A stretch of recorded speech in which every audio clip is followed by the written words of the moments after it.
is the Big O Show.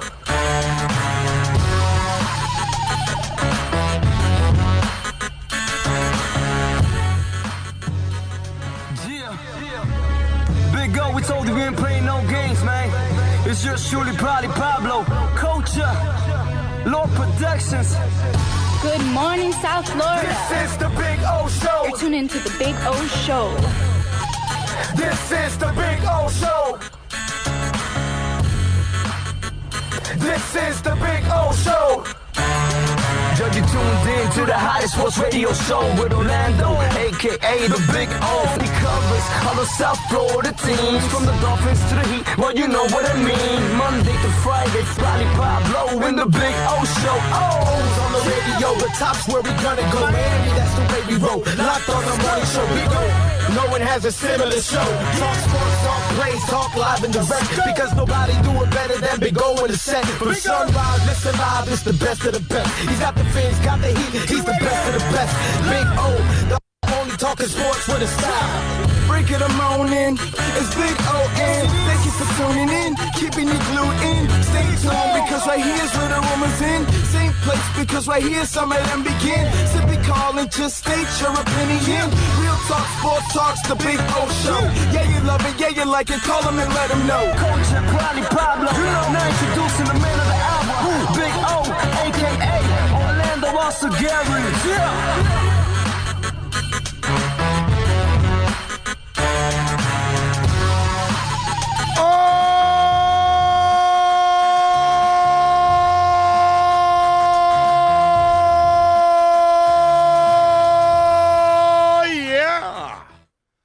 Ready to rock, baby. I love it. You ready to rock, Bill? You all right? You good? No, I'm still over here putting stuff together for the show. Ah, there you go. It's all Leave right. me alone right now, sir. It's all good. It's all good. We are out here at Craig Zinn's, Acura of Pembroke Pines, baby. Having a good old time. We'll be out here for a couple of hours having some fun. Chandel Richardson will join us at 10:30. So we'll talk a little basketball with him. We'll talk life. We'll talk pop culture. We'll do all kinds of things, as always, here on the program. I've had it's usually, since I'm old, I like to get a little sleep before I do this show on Fridays. So, 11 o'clock at night, I get the call. Daughter's had a car accident. And so we got to get out of the house. So I didn't end up going to sleep till 1 in the morning, obviously. And luckily, she was fine. She didn't get injured. But she was at Taco Bell. And a drunk guy ran into 3 cars. Her car was the third one. He hit a first car, then he hit the second car, which the second car went into the third car. And the second car was her friend's car. And they were just parked at Taco Bell.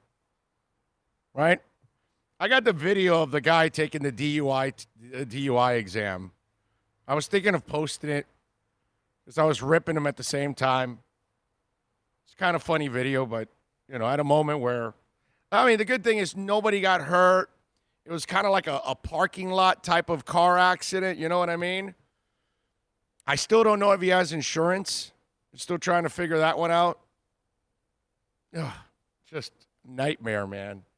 Nightmare. So today doing a 5-hour radio show. If you see me kind of running out of gas in the back end of today, you're going to know why I ran out of gas a little bit there, because I probably didn't have the rest I should. Because I was looking, I was going to, and, it's not like extremely early, but I was going to go to sleep right at 11. I was headed right to bed right when I got the call, like, I had a car accident. And we're like, what? One of those deals, man. Just crazy stuff. Anyway, so good morning to all of you out there. I've already had an interesting start to my day. Hope you guys are going to have a great day and a great weekend. It is kind of clear. Let's hope there isn't too much rain in the forecast. We got a bunch of things to talk about, a bunch of people today. Got a bunch of guests lined up for you. Chandel Richardson's going to join us at 10:30 to talk a little Miami Heat. He, of course, works for InsideTheHeat.com, part of Sports Illustrated, covering the Heat. So we'll talk a little Heat and a little NBA with Shandell. At 2 o'clock on the other side, when we're at Hialeah Park, Amin Elhassan is going to join us from ESPN. Always love having Amin on the show. We'll talk all things NBA with him at 2 o'clock. At 3, Michelle Kaufman is going to join us with her Inter Miami report. We'll get the latest on everything going on with Inter as they get ready for soccer in 2 weeks, man. I mean, July 8th, we're right there. It's right around the corner. So looking forward to that one. And we'll talk to Michelle Kaufman about that. At 3:30, Steve Calabro, or the Hialeah Park Casino manager, will join us. We'll be at Hialeah Park. And remember, if you want to come on out and join us here at Craig Zinn's Acura Pembroke Pines, we'll be out here to about 11 o'clock. And then if you can't join us here in Pembroke Pines, we'll be in Hialeah from 1 to 4 over at Hialeah Park out there rocking and rolling. So lots of things to talk about on the show. Plenty of people to talk to on the show. Appreciate those of you already locked in on the YouTube chat board, which you can always participate on the YouTube chat board, on the Super Chat. Of course, you can chime in on Twitter at Big O Show and email. Email is also becoming very popular with some of you out there. If you need to reach me with some other things, videos and pictures and long stories or any kind of stuff, you might have some interesting information, that kind of stuff. So make sure you reach out to us there at Orlando at BigORadioshow.com. So good stuff there. Matthew Walker chimes in. He says he's first. I guess he was the first to log in. So congrats to you, Matthew. Thank you for always keeping it locked here. Omar Lopez, I see. Gus 1388. Monch 66. John Santos says, good morning, Bill and Big O. TGIF is finally here. Can't wait till the weekend starts to become a couch potato for the weekend. Myron says, morning, O. Hope everyone, that Depeche Mode concert yesterday was fantastic. It was. Well, at least the half I saw, because I got home a little later, so I could not watch it. And then I stayed on the Depeche Mode channel, and they didn't replay it. So it was a one-time deal on that one. So, Myron, good for you. You got to see it all. I did not get to see it all. And I got to see half of it, and it was awesome. The half I saw. You know? So. I remember to chime in at like 3:20, 3:30, and I'm sitting there doing the podcast segments and watching listening to the video. I caught it in the middle of a song, and the next one was my favorite, World in Your Eyes. Yeah. And from there, I just had it on. I even got it in the car, hooked it up, jamming it on the speakers on the way home. It was awesome. Yeah. It was awesome. It ended at 5. It was a 2-hour show. So yeah, it was awesome, man. It was really, really cool. To be honest, if you're driving drunk, I don't care that you get hurt. Glad to hear your daughter is okay. Yeah, it's crazy, man. I mean, you're in a Taco Bell. How the hell do you expect to get, run over by a car? It's just nuts. And the guy hit 3 cars in a Taco Bell parking lot. It's like, I mean, how wasted are you, bro, that you're hitting 3 cars in the Taco Bell parking lot? Well, the first one's drunk. The next one's really drunk. The third one is super drunk. Yeah. Okay. Yeah. That's and for my daughter, it's like, okay, so her friend's car goes right into her car. It's just like, it's like a double whammy. And her friend's car was even worse than our car. Our car, she can't get into her driver's side door on the RDX, unfortunately. So, what are you gonna do? You know what I mean? It's one of those deals. It's just terrible luck. I'm just crossing fingers here and hoping that he does have insurance, which there's a good chance he probably doesn't have insurance when it's all said and done. But what are you gonna do? But I appreciate the kind words, Matthew, man. Thank you very much. 786-322-1105 if you want to get in on the accidentlawfirm.com text line. That's 786-322-1105 if you want to get in on the accidentlawfirm.com text line. You can also reach out to me on Twitter. That's at Big O Show, as always, because that is the 24-hour talk show. Always stuff going on there on our Twitter page, which is always a beautiful thing. I saw this this story, and I thought it was kind of disturbing, to be honest with you. Josina Anderson was reporting this, that the NFL doesn't have a COVID-19 testing system in place already. I read that story, and I thought, okay, now how is that? Josina, credit to her, it says NFL General Counsel Jeff Pash stated today he expects training camps, to start on time. A league source concurred for now, but added they don't have the testing in place. So we'll see lots of work to be done.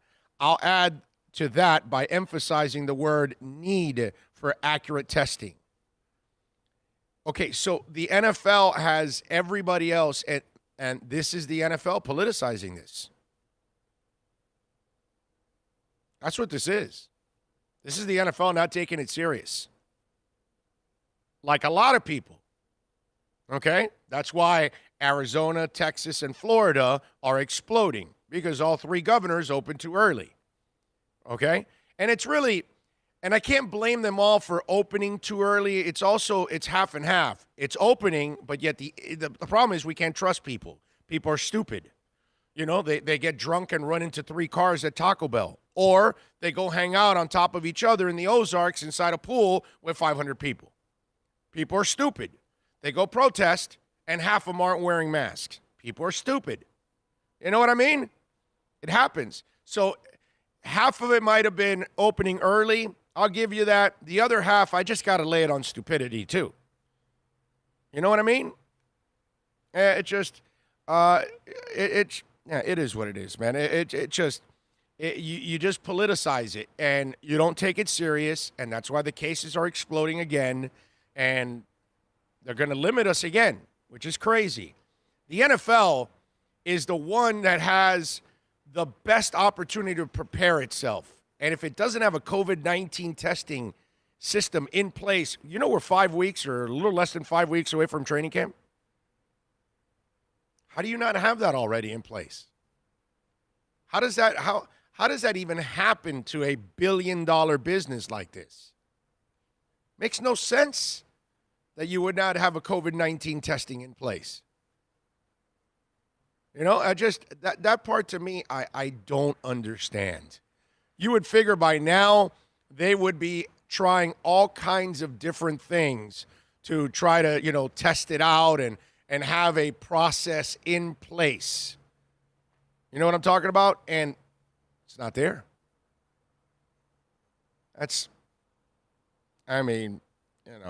why football to me has very little chance to happen this year. The more and more I see it, if the league's not taking it serious, they're not going to put them in a bubble. They're going to have guys go home. You see what's going on in college. All the guys testing positive. That's because they get to roam around. And I get it. It's a free world, but if you want to do this right, you're going to have to limit people and limit their access. That's if they want to do it. If they don't, then you do what the NBA has in place. We have the bubble. Do you want to come? Yes, fine. You don't? Fine also. No ramifications, except you don't get paid. That's all. Don't hold it against them and don't pay them. That's all. And you're covered in the process. But I know with football, you can't bubble it because there's so many people. You would need to close down a city. That's how you have to bubble an NFL thing, because you would have to bubble you need several stadiums. And then you would have to shut it all down. And how you can't do that. It's impossible. Right? So that's why this entire thing, although I keep thinking about this, you do realize that the NFL could pick a place that had just fields, right? Impeccable fields. They don't need stadiums anymore because what do you need a stadium for? And you could pick a place that you could, somewhere in Nebraska or something like that, wide So you're open. going to turn the cornfields into Field of Dreams, but football fields? Right, or Texas or somewhere, or Arizona or somewhere where you can find just long areas of and then create a whole bunch of fields. And that's it. You're not using your stadium anyway. It's probably costing you more to walk into that stadium, play the game, and all of that than you would if you just grassed a whole bunch of fields and said, all right, this is going to be our place, and that's it. And everything is surrounded by billboards anyway. Nobody will be able to tell the damn difference. I don't know. Listen, I know I'm spitballing and I'm saying crazy stuff that will never happen and all of that. But my point is, I'm saying that because that's how insane it is what's going on with football. And the fact that they don't even have a COVID-19 testing system in place already, you would figure that by now they would have had something in place. Do you intend on doing it the week before? So you could train all 32 teams? You would figure you'd be doing that already. You would have already gone through different types of systems that you're thinking of using. And you'd be talking to your people in all the different towns and taking, input from the different trainers and all that. And maybe somebody gives you an idea to tweak and all. You would figure you would have that already. You have the luxury that none of the other leagues have, time. And now you're running out of it. Because remember, now you already started condensing. You just eliminated the Hall of Fame. That's only the start. Training camps are going to be delayed. If this COVID thing continues on the up, where you've got cases going up, how in the hell are they going to just open training camp up? You know what I mean? That's why I fear the MLS once they leave the bubble. I fear hockey. Unless they're really bubbling those guys, then they'll be fine. The NBA is the one that I think is lucky enough to be able to get away with it because they can literally bubble the NBA and the players will not have access to the outside world. And that is about the only way I think you got a shot at playing out your season. But I didn't think the NFL would play this year, knowing right now what Josina Anderson just reported, that you're less than 5 weeks away, you don't have COVID-19 testing protocol already in place, that tells me you're done. You would think you'd be at least testing the test to Yes. see which one the best, Amen. the most accurate. Amen. Amen. If you do it in Nebraska, you got to call it Turf of Dreams, right? Turf of Dreams. Okay. I like it. You know what, man? I had a conversation with Greep last week about this, and it was like he had a great idea. Give him props. If you do hotel and the teams at this hotel, and that's your bubble, and each team stays at their hotel for the season, and all they do is go from the hotel to on their travel, right? Then go to the hotel bubbled, right? And go to the stadium, and that's it. Yeah, and that way it's not per se bubbled in an area, but it's training camp. You're keeping it closed. Yeah. No, even through the whole season, the games, from week one. My point is that's what they do in training camp. They put you in a hotel. You don't see your family. Oh, right. Yes. For 2 weeks. You have that. Yes. It's just right. Hotel, team meetings, shower, food, train. Hotel, team meetings, shower, food, train. Because you have to eliminate places they go, getting out. And if you keep them at the said hotel, each team, all 32 teams have their spot, the stadium, and then their bus travel and plane travel. That's it. Yeah. You have a shot. Yeah. That is a legit. The question is, would they be willing to do that now for 4 months?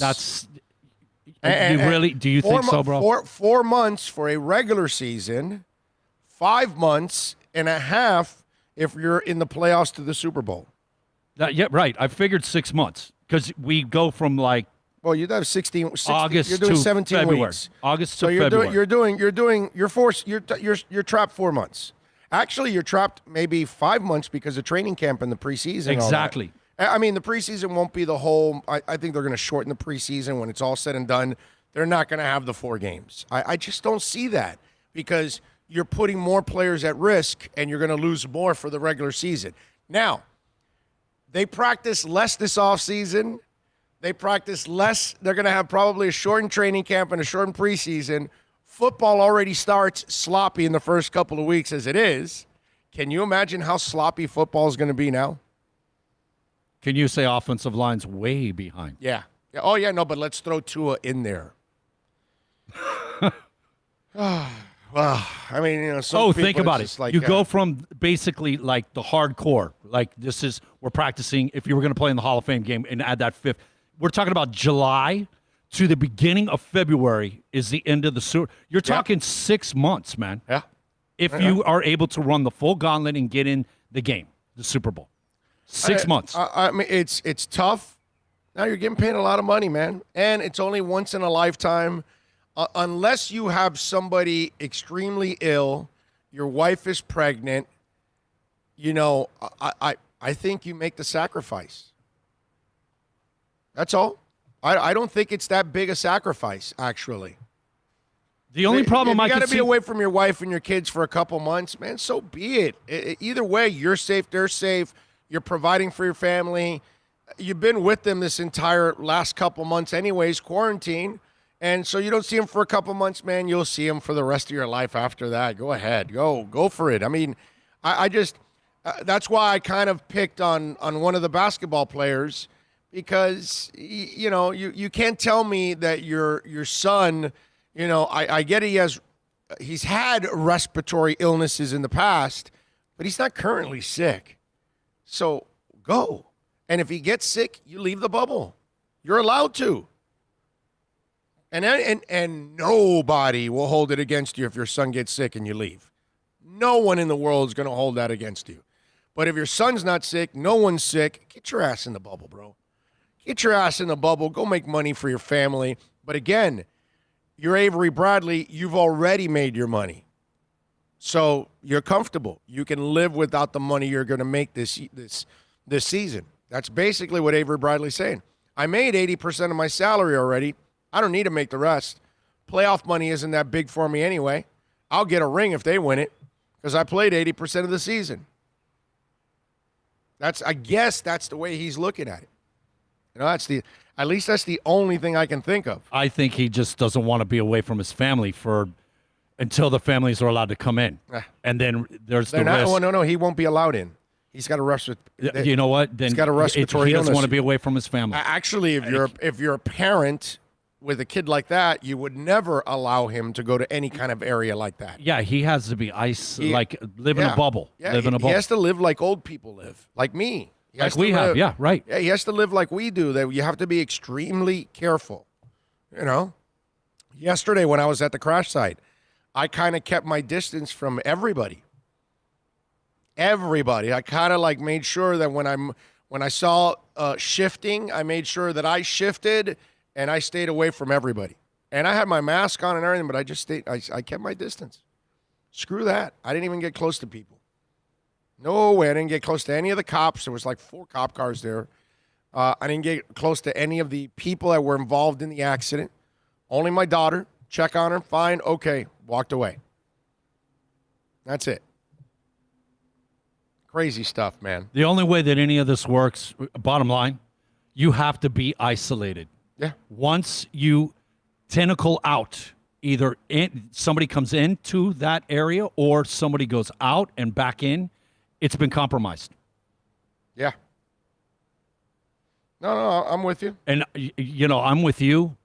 These guys having money and stuff, and you know what I mean? And, like, basically getting into your normal routine So you're going to drift back and do normal things. Right. And you may just, like after the first month, second month, you know what I mean? You're week 8, week 9, and you're on the road and like, hey, so-and-so's figured out a door, like we could sneak out, nobody's going to see, we could go, Right. and they're going to have a party over here, blah. Remember Right. last year when we were here, one of the interdivisional, you know what I mean, that Yeah. you play, Yeah. you know, some people, that type of thing. Or, hey, so-and-so that owns a bar, yeah, he's going to have a little thing because we're in town, like they did last year. Right. That's the thing that opens up, and there's the problem. Yeah, Money Man says, I don't blame Avery Bradley, a Heat player tested positive for Rona. I know Derek Jones Jr. tested positive, but Avery Bradley doesn't have any issues to not go, is my point. No one is sick in his family. No one at all. He's fine. His family's fine. So he's just going to miss because he wants to, and his team actually has a legit chance at winning a title. That's, you know what? Bertrand's not playing for the Wizards. I get it, bro. The Wizards are a sorry-ass organization. They're not really I know they're mathematically still in it. Yeah, the best they could do is get into the play-in thing. Yeah, That's, they're not in. But they're not going. But they're not going to get in. They're not going to get in. So if you're Bertrands, you've had a couple of ACLs, you're up for free agency. Dude, I get that. I get that. That to me makes all sense. Avery Bradley has no excuses. None. He's healthy, his family's healthy. No, and his team has a legit shot at winning the title. What's it called from Portland? Trevor Ariza. Portland's got no shot at doing anything in the playoffs. So I get it. What the hell? You've been in the league forever, Trevor Ariza. Okay? You've played on excellent teams. You know this team ain't going anywhere. Why are you going to risk it? Move on. I get it. But if you're Avery Bradley, man, you got a shot at a title, and you're healthy, your family's healthy, and you have the luxury that, God forbid, something happens to your family, you can leave. I disagree with you on that one. I think Avery Bradley's a wuss. That's all. Now, hey, he has the luxury, he has the money, go for it. But I find it insulting to the rest of his teammates that he's doing that. Okay? The other ones I understand. This one, he doesn't get my break. If somebody was sick, I get it. But nobody's sick. That's my problem with it. You know? That's where I don't know, man. You got a shot at a title. And everybody's healthy, and you're going to make money. What's there to complain about? In this world, we tend to complain too much about anything or about everything in life, and we rarely actually take the time to sit back and appreciate what you do have and the opportunities that you do have, and sometimes better opportunities than most. And Avery Bradley has more opportunities than most players right now in the NBA. He's healthy. His family's healthy. He's making money. He's going to get back to work, which a lot of Americans cannot get back to work. And he has a chance at winning a championship in the most difficult season in NBA history. This is the most difficult season in NBA history. When you started your season, now you stop it for 3 months, and now you got to restart your season to then win a title in the middle of a pandemic. This is the greatest accomplishment season-wise for any team out there. The mental, physical, the pressure, everything that comes with all of this. Because you're restarting the season with a pandemic. And you're restarting the season with all kinds of other issues. And you've got to overcome all of that to win the title. I find this to be one of the most impressive feats ever in the history of the NBA. Because this is one hell of a challenge. And we're going to have people that are going to get injured because they're going to try to ramp this thing back up again at 1,000 miles an hour. And in an NBA season, it's a crescendo. You build yourself up to that. You build your body up to that. They've got to go 0 to 60 now, like they're in NSX. I mean, that's just the way it is. You got to get in that Acura, and you're going to haul ass 0 to 60 in like 4 seconds. Same thing. That's what you got to do now as an NBA player. That's dangerous, man. Dangerous. So I give props to whoever wins the title this year. Awesome. What an accomplishment. Great accomplishment. I have to say, on the other side, because like we had talked about the baseball players and the risks and being away and everything like that, and basically you're talking about, not the 160, but, the same thing, giving up 3.5 months to get through it, right? If you go all the way to the championship from start. Nothing. The fact that he's got money, his family's obviously more important to him than anything else. I can remember us talking about the fact that, like, if people opt out not to do, that's your choice. Right. It is what it is. It's a bastardized season. Like, to not want to get involved. I can't. If anybody decides that, I cannot. But the because NBA, you got a chance to have the a NBA chance. is not a bastardized season. No, they have But the baseball best is. chance. They have the best chance, and the Lakers have a really solid chance to win. And he, from a defensive standing point, I didn't realize this. Oh, he's exceptional. Dude. He's one of the best. In relation to being by said shooter or whatever, what he does defensively, he has the highest percentage, the lowest shooting percentage against him. You know who's number 2? Draj, our guy. Okay. Yeah, man. I was like, hey, man, I love that little graphic of the 5 best defenders, lowest shooting percentage against them. Our guy's number 2. And he's not even a regular starter, Avery's a heck of a defender, man. What would you say? And he can shoot threes, too. So he's one of their top 3, 4, 5 components of their team to make them do what they do. He's actually one of their better perimeter defenders. So no, this is a loss. Yes. Oh, yeah. They weren't better than the Clippers as it is. Now losing You're getting him, weaker, yeah. They got weaker because J.R. Smith is not a better player if you add J.R. Smith over Avery Bradley. I'd rather have Avery Bradley than J.R. Smith any day of the week and twice on Sundays. So yes. I just think that if Avery Bradley had a legitimate excuse, then I'd give him the break. But it's only you're saying he's letting down the organization, the fans, the team. In your next, man. Everybody that signed on to the Lakers or everybody that signed on to the Clippers, right? They signed on for one reason, bro. You're on a mission. That's it. You're on a mission from God. No, you're on. That's the Blues Brothers, by the way. And I'm not. Just in case there's a religious freak out there that think I'm making a joke, I'm not. That's a Blues Brothers line. But anyway, because I have to say that because young people, not a bad Dan Aykroyd there by you. Yeah. Anyway, you signed on to those two teams to win a title. There's no other reason why you went there. Oh hell yeah, I'm going to play with LeBron and AD. Yeah, win a title. Oh hell yeah! If you can make it out to the court, if you can make it out there onto the court, you get on the court. Those guys, those two teams. If you're playing for the Celtics, if you're playing for the Bucks, if you're playing for the Clippers, and you're playing for the Lakers, it's balls out, bro. It's balls out. All 4 of those teams have a legitimate shot at the title. I give, obviously, the Clippers the nod over everybody. Lakers 2nd, Milwaukee 3, Boston 4, in that order. But still, if Boston wins the title, I'm not going to sit there and go, wow, that's a shocker. No, it won't be a shocker. They're a damn good team, and they're deep. And they're better now. They're actually like a real team now, unlike with the loser, Kyrie Irving. So when you put it on a scale, the fact that you have a legit shot at getting the ring, you sell out, bro. You have to that's priority 1. You sell out. Then if something comes and affects, then you adjust. But priority 1, it's got to be all in. Yeah, I get that. Unless there's a family emergency, I don't give you a break on that. If circumstances again, championship team I'm talking about. I'm not talking about the lesser teams you want out. That's fine, bro. I'm not risking COVID. I'm not risking ACL. I'm not risking my contract. I'm not risking anything in my family for a sorry-ass team and all that. Go for it.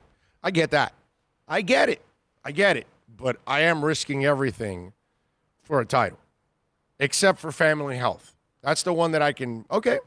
And a pair of it's strictly those teams that have legit, that are in the top 4 or 5 that can really get this. Yeah, that's why I'm picking on him, because he's got a shot. You know what I mean?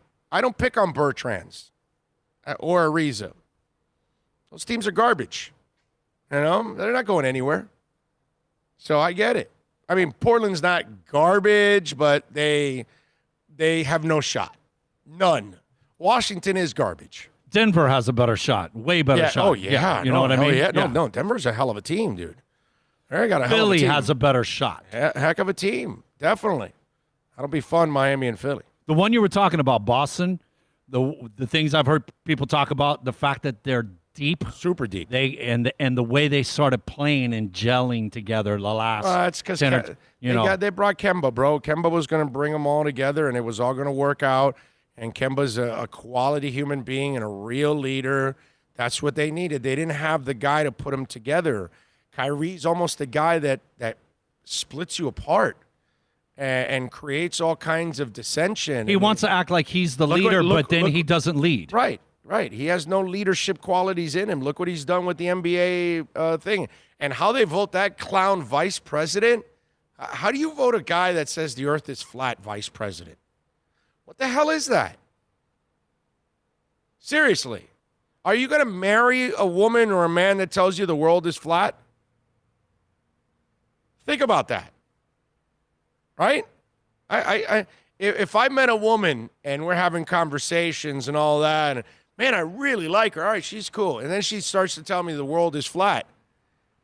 And I got to tell you, at the end of the night, when I say, hey, good night, that'll be the last good night. That'll be the last. I don't care how much. I don't care how much I like her. I don't care how good she was in sex. I'm not marrying a woman that tells me the earth is flat. You'll go out with her. One time. If she's good in bed. One you want time. to keep her there on the One on the hook? time, yeah. No, listen, you can go out with the crazy women because obviously the crazy women in bed are fantastic. They are wild and fun, yes. That's it. You just don't want to marry them. You have to learn. You have to compartmentalize. You know what I mean? You can't get married with the great sex. You got to get married with the great woman. So you let them have access, but you don't let them all the way in. Exactly. That's it. That's all. You know, it's kind of like a revolving door. You go in and you're out. That's it. In and out, and you're done. You're on your way. Okay? You just kept going round and round. You did a 360 in the revolving door. That's the only thing I think we could surmise is obviously the vice president position in the NBA Players Association is not very important, right? Based on who they put in place. That's right. Big O said his bed is flat. Yeah, my bed is flat. Yep. Definitely. No Niagara adjustable bed going on over there, just a flat bed? No, not at all. We're at Craig Zinn's, Acura, Pembroke Pines, folks. They got 0.9% financing right now up to 72 months on the new ILX, TLX, RDX, and MDX. Come on out here, see Larry Schlossberg and the boys. 2020 RDX $299, MDX $319, only $29.99 do-it signing plus tax tag and registration. The ILX is $199, the TLX is $199. Remember, they're also giving you $750 off. If you're a first responder, if you're a military veteran, $500 off. If you're a graduate, right here at Craig Zinn's, Acura of Pembroke Pines. No one expects to get into a crash, but I expect you to go to accidentlawfirm.com if you do. Make sure when hiring a driver, you go through a rideshare app so that you can be covered by the insurance, which can be up to $1 million, whether you're a passenger or a driver. In other words, don't try to save a few bucks by paying cash instead of going through the app. I'm attorney Bobby Nunez from Nunez Law in Miami, and we're here to help you through the process. Go to accidentlawfirm.com for a free consultation from me, Bobby Nunez. That's accidentlawfirm.com. Are you tired of watching the same old travel videos on the internet? Well, then check out MikeNoGoZones.com, a travel documentary that's breaking barriers. I go to the places that the media tells you to fear, where no one else dares to go. Baltimore, Opelika, South Side of Chicago, and more. Go to MikeNoGoZones.com. America's safest and best-selling compact luxury SUV is at Acura of Pembroke Pines, and this is how we do it. RDX, $339 a month at Acura of Pembroke Pines, the #1 volume Acura dealer.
Yes, sir. Welcome back. Miguel Garcia on the chat board goes, Big O, how much for an Adam Gase rant?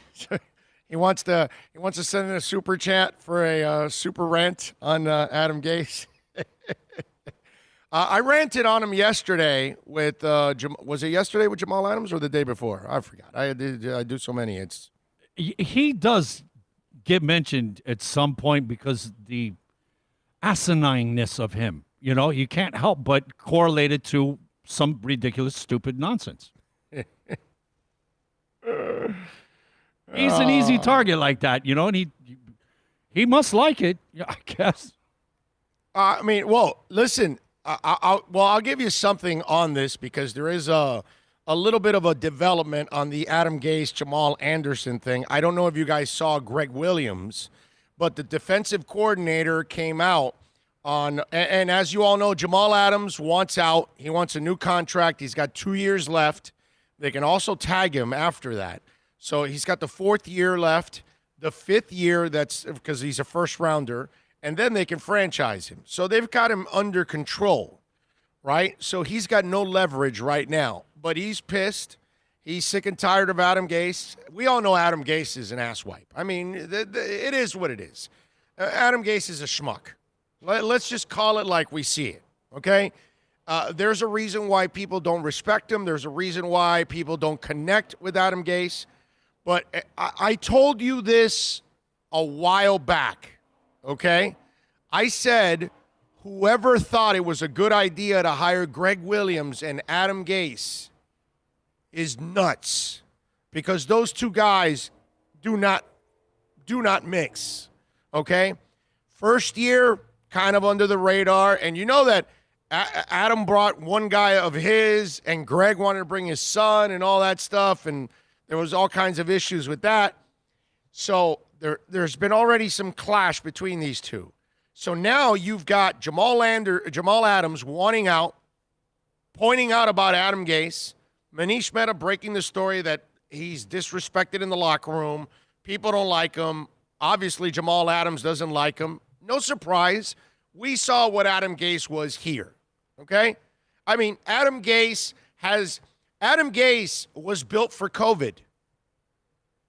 Because when you watch him actually game planning on the sidelines, he's sitting all by himself.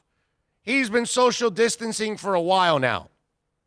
I mean, Adam Gase is the only guy on the planet that could get corona and will not pass it on to anybody because nobody gets close to that guy.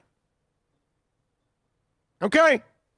So now you got Greg Williams, and he goes, he has to handle his contract.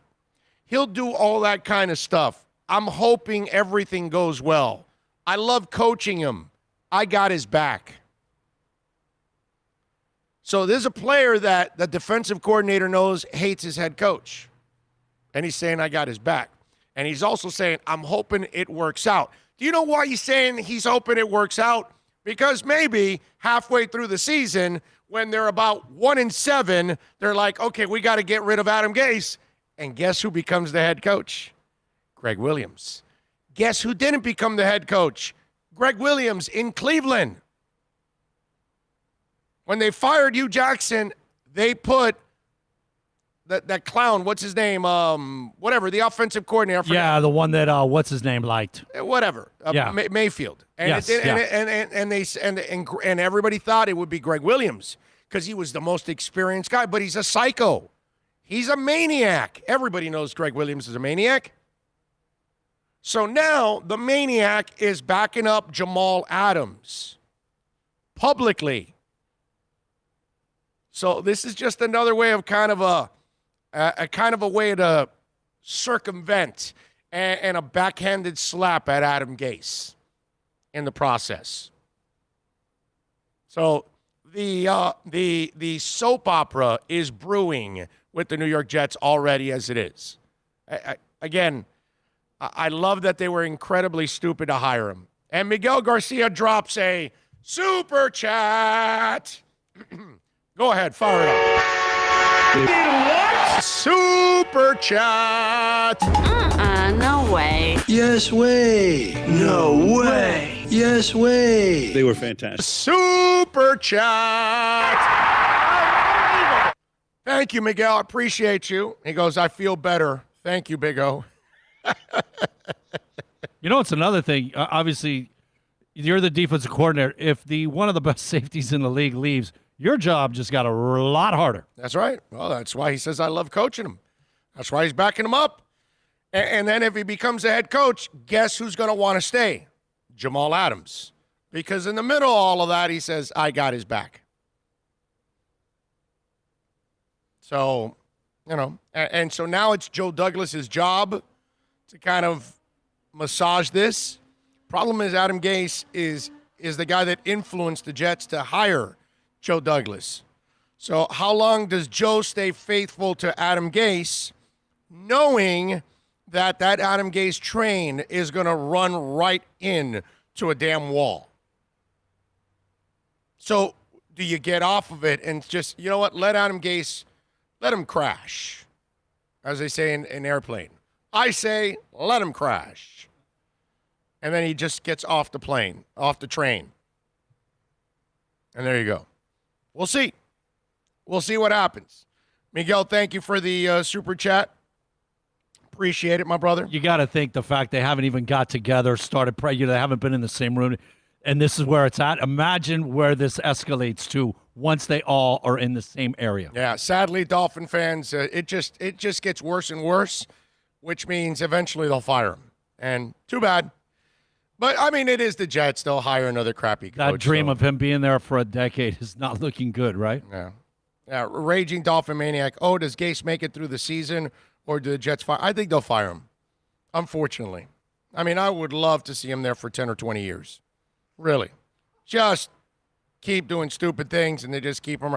Kind of like what we did, you know, with Joe Philbin. We did with Tony Sperano. We kept Wanstead around. You know, we kept Ryan Tannehill around for 7 years. You know, those kind of stupid things that we do or have done in the past, because those days are done. Yeah, that kind of stuff. I would like to see that. But something tells me that the New York media will kill the team, and they'll be frying them. They'll be in the back pages of the New York Post every single day with the jokes.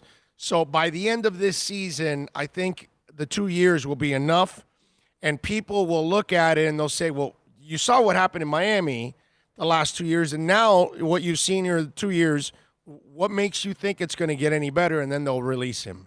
So I think he doesn't make it through this season. It's really hard. I don't believe in the quarterback as much as anybody tells you. I know he's talented, but I still think he has that turnover problem. There's just a part of me that doesn't believe in what's going on there. You know what I mean? And I really want the dysfunction to continue. I mean, you know, that's fun. There's nothing wrong with watching, you know, the Jets constantly fall apart. It's a beautiful thing, actually, to watch the Jets constantly fall apart. 786-322-1105 if you want to get in on the accidentlawfirm.com text line. Good morning, Bill and Big O. Ron from Michigan in the house. Looking forward to a great day of listening to the show. Thank you. Thank you, Ron. Appreciate you keeping it locked here on the program. Very nice. See what we have here on, what else do we have? Malcolm Jenkins. We got the NFL trying to get back.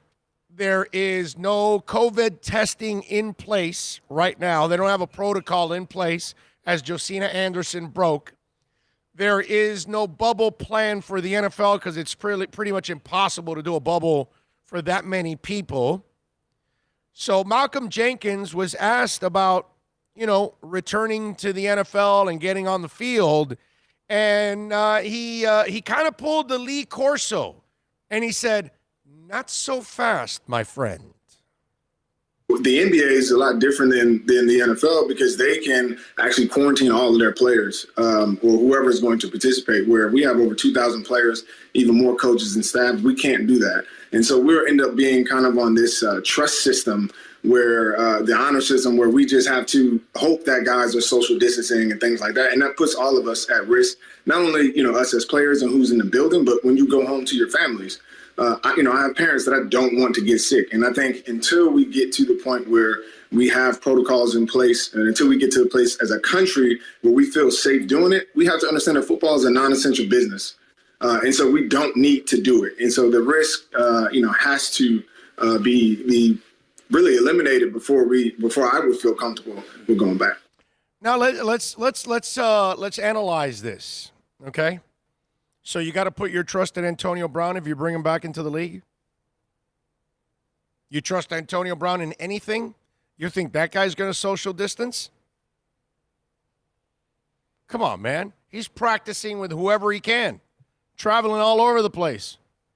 He's actually torturing a high school kid now. We'll get to that story eventually. Think about some of the knuckleheads you have in the NFL. Right? There's like 3 or 4 of those guys in each team. Well, maybe there's like 5 or 10 of those guys in each team in the league. There's only like 1 or 2 really bad dudes, the ones that get arrested and have criminal charges and all that. There's only a couple of those guys in every team. They just get magnified. But you probably have about 10 guys that are going to be morons. And they're just going to do kind of childish things.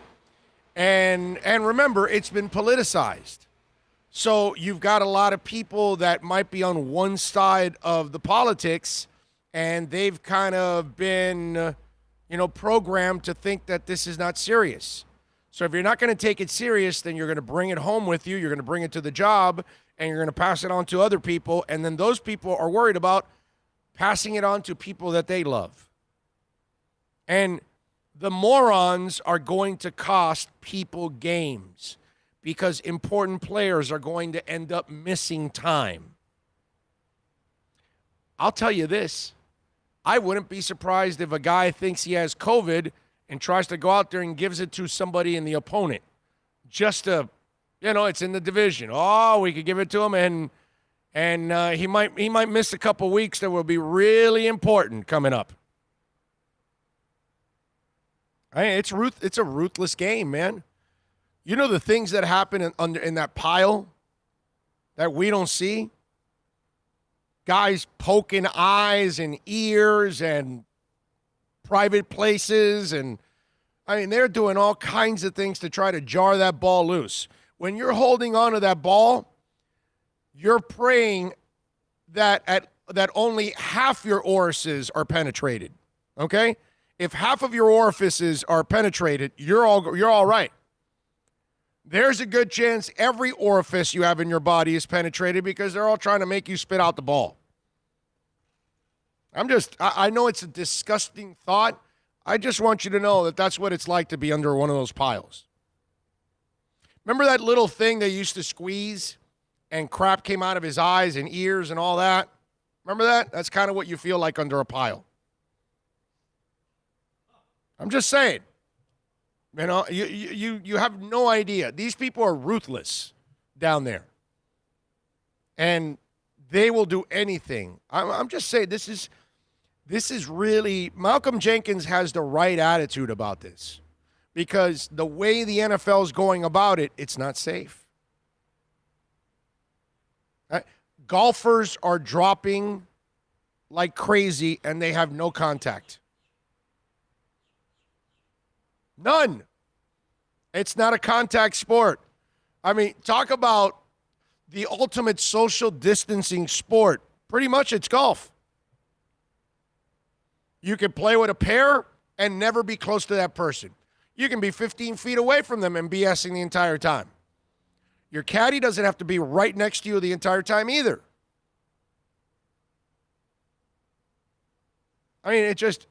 And they're getting coronavirus, positive test all over. And it's golf. Can you imagine what football? You're seeing what's happening with the college players. They just started some of these individual workouts on their own, and look what's going on. The NFL had to say, hey, no more workouts. Not no more workouts. Hey, can you guys refrain from it? And that's where Tom Brady says, F you. So Malcolm Jenkins has the right attitude about this. See, if I'm the NBA, and we'll talk to Shandell Richardson about that at 10:30 and Amin El-Hassan later on in the day, but I think the NBA is the only one that has kind of figured it out that, okay, if we're going to survive, this is the way we're going to survive. This is the way we'll be able to actually get it done. 786-322-1105. If you want to get in on the accidentlawfirm.com text line, that's 786-322-1105. If you want to get in on the accidentlawfirm.com text line, you can also reach out to me on Twitter. That's at Big O Show. Follow us there as always, because that's a nice little 24-hour talk show. You can reach out to us on Twitter. That's at Big O Show. And, of course, on email, too, if you want to reach out to us on the email, Orlando at BigORadioshow.com. So many ways to reach out to us here on the program. As always appreciate you guys and ladies out there, of course. You know, I when I mean guys, I mean general, but just in case, just to mention also the ladies out there. Appreciate all of you out there reaching out to us here on the program as you do every single day and giving us the love that you do. Remember, later on in the afternoon, we're going to be at Hialeah Park. We'll be out there from 1 to 4 broadcasting live. We'll be in the first floor. We'll be at the Flamingo Lounge having some fun out there. So come on by. We've got the whole dance floor to ourselves because that's where the bar, and they used to put a DJ in the dance floor there.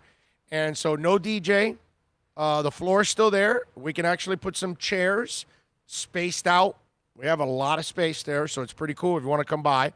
I got the TVs, got the bar right there, so if you want to drink something, you can hang out with us. We're like in a little cove. You can only come in right through the entrance to the dance floor. There's a wall. There's a wall behind us, and then the bar. But there's nobody at the bar. Yeah, so we have our own little quadrant. Yeah, nobody will be around us. It'll just be us, so come on by with the mask. They won't let you in without the mask anyway. Got to have the mask. But come on by and hang out. What about the NFL refs? Do they wear stripped masks or yellow ones? LOL. I don't know. That's a good one. I don't know. I don't know what they're going to wear. You know what they're probably going to do? They're going to wear masks that have some kind of advertising on it, so the NFL can make some money. You know what I would do? Maybe that's what they'll do. I would have little zebras on their mask. There you go. Okay, a little zebra, not bad. What's the business that uses a zebra as their logo? Used to be Toys R Us, right? They had a zebra and a giraffe, and no, they had giraffe. It wasn't a zebra. So you're thinking of Madagascar. You're thinking of a movie. Jungle Jim has an elephant, but it also has a zebra in its pictures, I think. I don't even know if Jungle Jim is still around. My daughter used to love going to Jungle Jim because, you know, they'd give you all the little animals when you get the drinks and all that. So she'd like to collect those. I remember that. I'm just thinking Chris Rock, Madagascar. Yeah. You know? Yeah. But there's got to be a business that uses a giraffe. So that's the one you have. You go and you say that Jeffrey, huh? Jeffrey. You say Jeffrey Automatic, right? Right. Oh, now the Skittle commercial where the giraffe's eating the rainbow and the dude's milking them like a cow. You know? Okay. All right. I like it. There you go. So we got some advertising for the referee. They're going to get creative. They got to get creative this year because they're not going to have fans in the stands, so they've got to try to generate revenue other ways in all of this. I just want you all to be safe. That's all I want from all of you out there. Just be safe so we can grow and get back to normal again. But if we're going to be irresponsible, we're going to create all kinds of problems for ourselves. So that's all I want from all of you out there. Just be safe, man. Give yourselves an opportunity to get back to work and your careers back on track, get our world back on track, get the economy back on track, all of that. That's all. Just let's do it smart. That's really ultimately, I kind of blame us more than I blame even the politicians. You know what I mean? Because they're pressured because everybody's losing money in their jobs and their careers and all that. And then And then they see that, and then they want to open up, and then they try to put rules in place, but people don't follow them. And it's, now we get to a point where, okay, you got to wear your mask. And it's like, well, we shouldn't have gotten to that point. You should have been on your own, taking care of yourself, wearing your mask. It's a shame. What are you going to do? All right, let's take a break. 1 hour down. We got one more to go. In hour number 2 here at 10:30, Shandell Richardson is going to join us from Sports Illustrated. He covers the Heat, InsideTheHeat.com. We'll talk to Shandell at the bottom of the 10 o'clock hour. I got to get into a couple things. AB is around town. John Jones has got something to say. And I'll tell you about what he's got something to say that's either interesting or completely out of place. We got a real impactful video. You'll be able to hear the audio of it, which is just as impactful, that we want to play for you. Got some college notes. Also, I want to get to a couple pro notes. We've got, of course, some music stuff that I want to talk about. Man, there's so many things to chime in on. Hour number 1 is done. Hour number 2, live from Craig Zinn's Acura of Pembroke Pines, is next. It's a buyer's market at Toyota of Hollywood. Over 1,500 Toyotas on the ground, and truckloads just keep on coming. Now pay up to 50% less. 2020 Camry, not $29,000, $17,775. 2020 Corolla, not $22,000, $13,775. Buy a new 2020 Toyota with 0 down and 0% financing, or we'll make your payments till 2021. At Toyota of Hollywood, the #1 volume Toyota dealer on 441 between Hollywood Boulevard and Sheridan Street. Are you tired of watching the same old travel videos on the internet? Well, then check out MikeNoGoZones.com, a travel documentary that's breaking barriers. I go to the places that the media tells you to fear, where no one else dares to go. Baltimore, Opelika, South Side of Chicago, and more. Go to MikeNoGoZones.com. No one expects to get into a crash, but I expect you to go to accidentlawfirm.com if you do. Make sure when hiring a driver, you go through a rideshare app so that you can be covered by the insurance, which can be up to $1 million whether you're a passenger or a driver. In other words, don't try to save a few bucks by paying cash instead of going through the app. I'm attorney Bobby Nunez from Nunez Law in Miami, and we're here to help you through the process. Go to accidentlawfirm.com for a free consultation from me, Bobby Nunez. That's accidentlawfirm.com. America's safest and best-selling compact luxury SUV is at Acura of Pembroke Pines, and this is how we do it. RDX, $339 a month at Acura of Pembroke Pines, the #1 volume Acura dealer.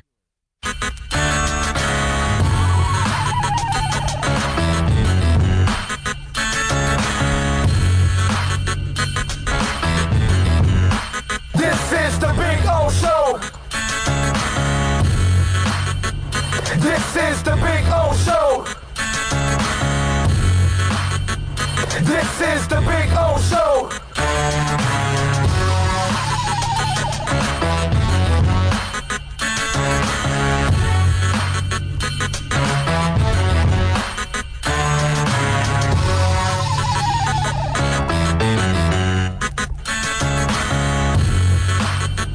This is the Big O Show. This is the Big O Show.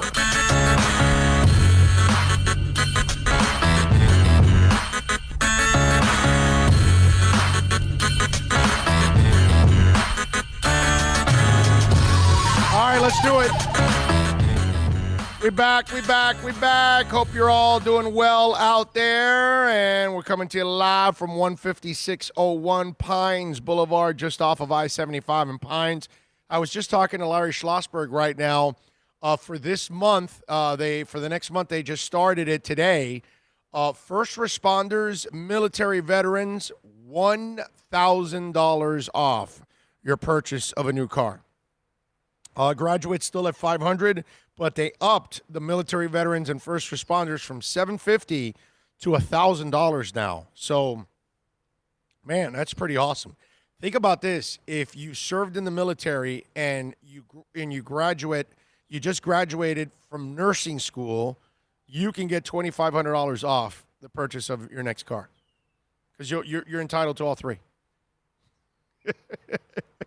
I mean, if you can pull off the trifecta, that's damn impressive. Okay, I hope you do. But I mean, if you're just a military veteran, thank you first of all, okay, for serving and providing the freedoms that we are enjoying every single day of our lives. But the folks here at Craig Zinn's Acura Pembroke Pines, they want to help you. And remember, you also get 90 days, no payments too. So you'll have some time here in this transition. Obviously, it's not an easy time. All right, so hour number 2 is on. You guys want to get in? We got, of course, the YouTube chat board, the Super Chat. You can also reach out to us on Twitter at Big O Show, on email Orlando at Big O Radio Show. So many ways to get in on the program, man. So come on out here and join us on the show. We love it as always. Here on the program, and thanks to all the folks that do come by here, or Hialeah Park, or Toyota of Hollywood, or VSS West Pines. Every single week, we've got 4 appearances. We're blessed, thank you.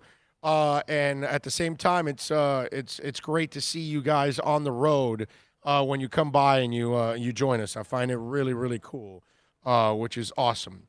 All right, Jon Jones. He was on with Steve-O on his podcast. Steve-O is a maniac, we all know, from the Jackass stuff and Steve-O shows and all that. He's more of he's a little more serious now. He has his own podcast that he does now, and he's got like a mobile truck that he drives around in the podcast and all that stuff. Steve-O's not a bad dude. He's a good dude overall, and he had Jon Jones on his show. And Jon was talking about where he is right now with the UFC, with Dana White, where he sees himself. And I want you to hear this conversation. It's an explanation for him. It goes for about a couple minutes here. It's about 2-3 minutes here. It's a longer soundbite, but there's a lot in it, and let's hear it. And I want to break down some of this stuff because I think Jon Jones is out of touch to a large degree. Let's talk about this. But I do believe wholeheartedly that the companies that own Bellator and some of these other leagues do have the same amount of financial backing that the UFC had, and I do believe that having Jon Jones be the new face of your promotion, especially today when I'm really making an effort for the first time to really get my shit somewhat together. Oh, dude, you're in such a good place right now, and I do feel good. My last DWI has done a lot for me, man. It set me free in so many ways. It embarrassed me. It reality checked me. I've never been on camera drunk for the public to see like that. It was humiliating and somewhat of a bottom for me, and I'm ready to snap it into high gear. But anyways, I think right now is a good time for any company to have me, for sure. And my goal is to be an asset to any company that I'm a part of. And I got a feeling that if I am able to get out of my UFC contract, that I would be huge for another company. For sure. I just wish that my relationship with Dana wasn't the way that it is. And it's like, I get that you want to make these hundreds of millions of dollars off me, but if you don't like me anymore, if you flat out don't like me, I wouldn't say that. I hear Dana saying you're the best to ever do it. Yeah, he calls you the best to ever do it. You could easily say what you want to say, but I don't feel like he actually likes me. I've never had whiskey night and dinners and shit like that. And I wonder, man, and I wonder because I believe that our perception of something can be so wildly different. It could be. I don't think I'm his favorite person. I think it's really clear when you watch one of his interviews when I come up. And my point is that if that's what it is, if it has gotten to a place of being personal, then I would just much rather work for a company where I felt like I went home. I'm home when I go to work. The employees, and I do have great relationships with UFC staff, great relationship with UFC staff. But it's just a weird feeling when you feel like they don't really want you there. Now, there's a lot there to decipher, and there's this thing that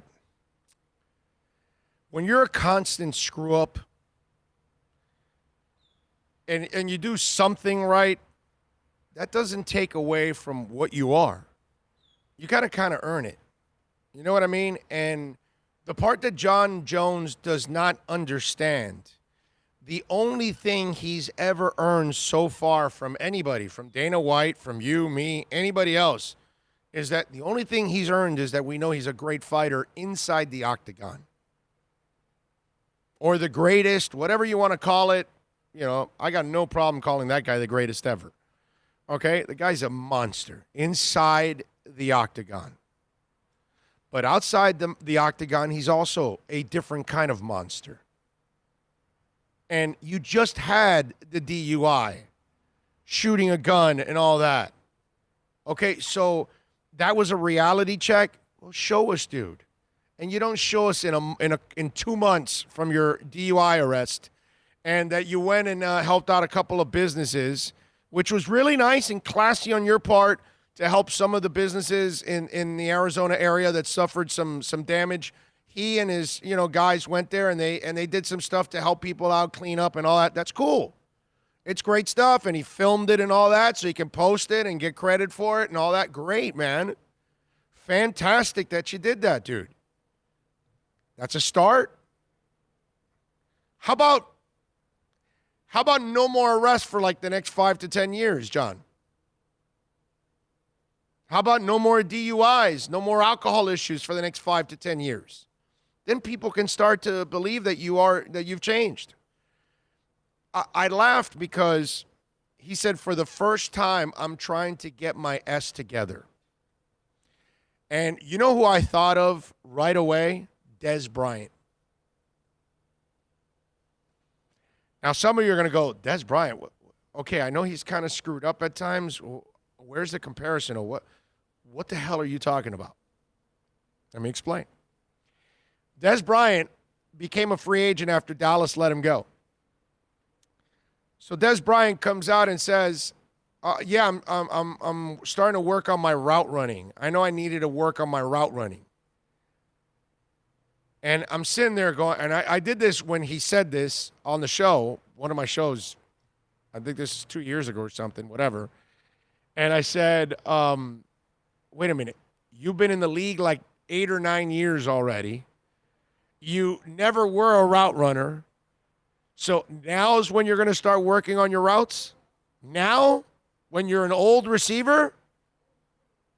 Don't you think that's a little late at this point? And so now, for the first time, I'm getting my stuff together. Well, John, you're at the end of your career also. Yeah, you're the greatest, but you won't be the greatest for much longer. So you waited a long time to get your crap together. Now, I hope you get it together because you still have a long life to live. And if you don't get it together, you won't live that long life. It'll end quickly. So, for your sake, it's great that you're trying to get your stuff together. But, he says, I can be an asset. You got to earn that. Again, it goes back to stop getting arrested. I think most of us can stay from getting arrested for a long time. That's kind of the trick. So, what corporation wants John Bones Jones right now to represent them? Chico Bales Bondsman? Is that the one? Seriously. Is Apple like, yeah, we want John Jones to represent us. Hey, Apple just signed John Jones, 2 months removed from a DUI where he was shooting a gun in the middle of the air. No, Apple's not signing you, bro. And that's where John Jones is out of touch. But you know where that comes from, right? That comes from the entitled athlete. The entitled athlete that's extremely successful, like John Jones, gets away with everything. Most of you would have never been in your businesses and your careers if you would have done and been arrested and said all the things that John Jones has done so far in his UFC career. The incident alone with the drunk and the gun just 2 months ago, that would have ended your career as it is. Forget about all the other arrests, all the other alcohol incidents, all the other cocaine mentions, and everything else that he's done in his life. He thinks that you earn this kind of stuff at the snap of a finger. and it's over. And it takes a lot more, man. And this whole thing about, well, Bellator doesn't have that kind of money. And here's the thing here's the problem that John Jones doesn't realize. That Bellator doesn't have the fighters for him to go against. So unless you're going to put 2 guys in the ring against John Jones, it's not going to be attractive. People aren't going to pay the kind of money they're paying at UFC, because at UFC, they can give John Jones at least a really good opponent that maybe gives him a fight. In Bellator, they have nobody that can be his opposite. So the money he's going to want, Bellator's not going to be able to produce. So what John will do is maybe help put them into bankruptcy. I don't think, again, John Jones, I don't think has a real grip on reality right now. Dana White's got a monopoly. There's no competition for the UFC, bro. There just isn't.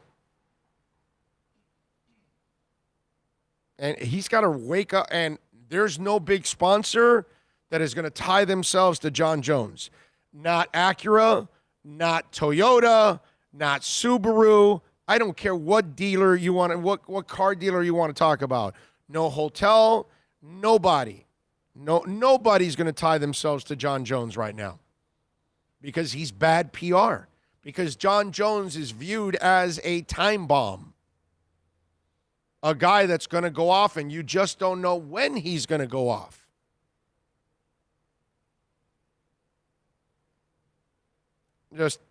I would say to John Jones, get a grip of reality, my brother. You are way off on reality. You know what, but every sport, there is that person that just, they don't have a realistic view of the world. No. You know, and they have a high opinion of themselves. They think they're more than they are. They think they bring, like he said, oh, the MMA has as much, clout and money as the UFC. Well, if they did, then they would be competing with them directly. They don't. Come on, man.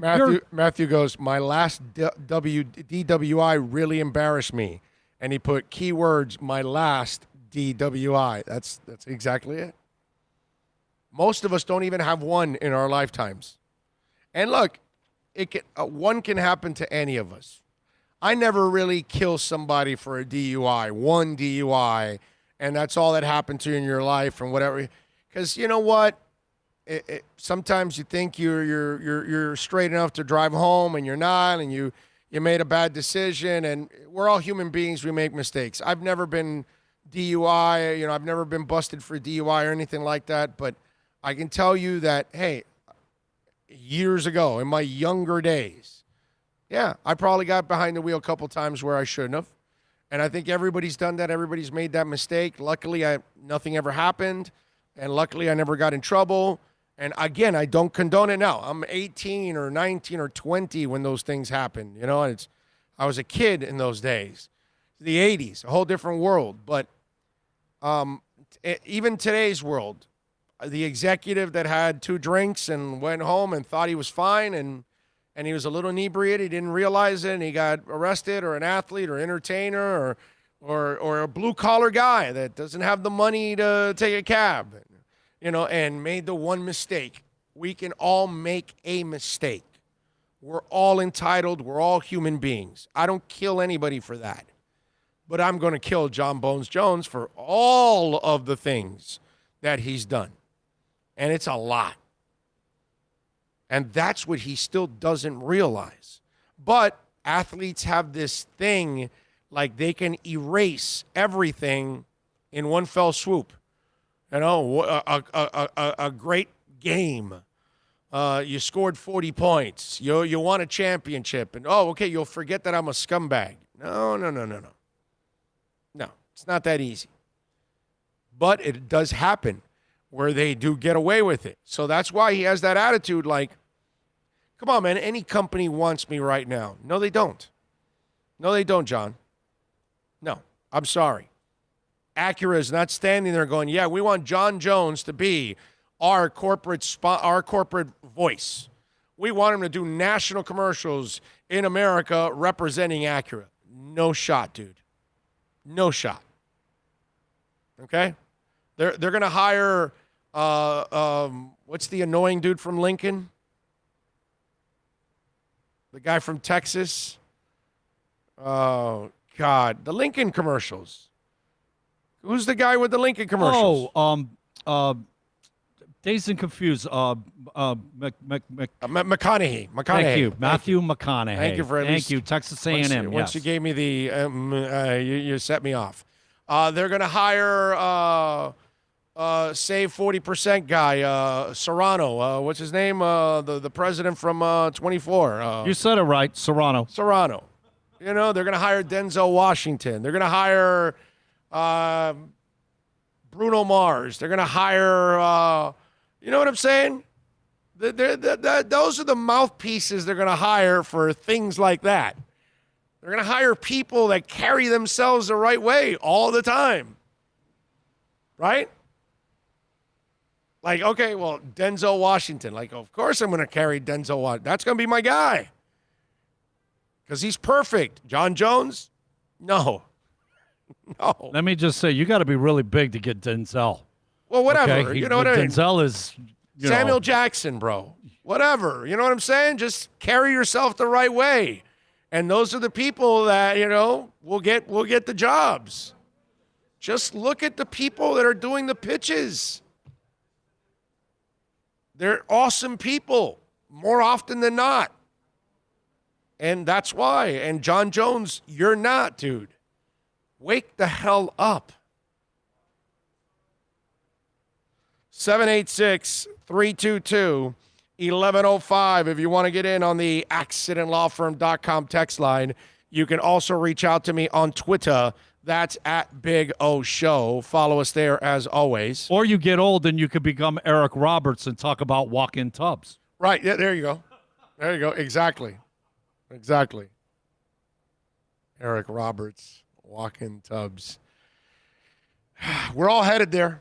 So, you know, I can't make too much fun of it. One day, well, I kind of have a walk-in tub as it is because I have a stand-up shower. I'm just saying, you know, he had some, you know, skeletons and, you know, stuff. And at time, you know, you forget, and then you could do walk-in tub commercials. Yeah. Yep. Although, you know, it's funny because when I had my heart condition, they bought me a chair that can sit in the shower. And you know that I've never taken that chair out over the last couple of years. It's there. So I use it every to wash my feet and all that. Like I'll sit down and wash my feet and all that because it's comfortable, actually. I've actually, like, kept the chair there. Like, it was there because, believe it or not, I would get worn out. When you get stents put in your heart and all that, and they do all that stuff to you, whatever action you start doing, you run out of breath, like, right away. Seriously. Like, showering would tire me a little at the beginning, you know, until I got it gradually going because, you know, you were in bed and for a couple months you were in bed, you know what I mean? You weren't really active. And so showering would kind of, so they at the first, they gave you a chair that can sit there in the shower all the time. I've never taken the chair out. Well, let me just say, before we went to go to UFO and embark on that endeavor, our last concerts we saw. Yeah. The fact that you had the kidney stone, the gout, and, the situation that day when we tried to get on the air. Dude, I'm glad that chair's there, bro. Oh, yeah. Because most accidents happen, what is it, 80% of accidents happen in the bathroom, and then if it's not there, it's in the kitchen. Right, That's right. it. Yeah, definitely. But I've left the chair there. I've left it because it's well, actually... I need you to leave it there, bro. We all do. No, but it's actually convenient as hell, dude. And it's like, I know it's like a sign of old, you know what I mean? But it's like, well, you know, my wife was like, okay, everything's cool. You want to take out? I go, no, man, leave the chair there. What the hell? I mean, there's plenty of space in the shower, so it's not like I get in and then like the chair's like pushing me out of the, you know, it's in a corner. I can actually shower without even using the chair most of the time. Then you have to strictly be like on a spin, just spin. You can't like move. But if I want to like clean my feet good, I'll sit down and I'll clean my feet really good there. And that's why I use the chair every time I shower for just that one motion. actually. We don't want you to be that guy. I've fallen and I can't get up. I've fallen and I can't get up. Help. I've fallen and I can't get up. Let me hit my my thing that Don't be that guy. Did you fix your Amelia nitrate barrel? No. My wife has to get me I got to get the ring for it. Because the one that's on is broken, obviously. So we've got to find the. Yeah, you got to get that soldered, and it's on. And it has to be wide enough to go on the chain. So that's why. So we have to go to the jewelry store and get it done. We just haven't been able to. So there you go. Any jewelry stores out there? I could go in the Kendall area. Anybody out there have a business? I can visit you. Do a little cheap loop.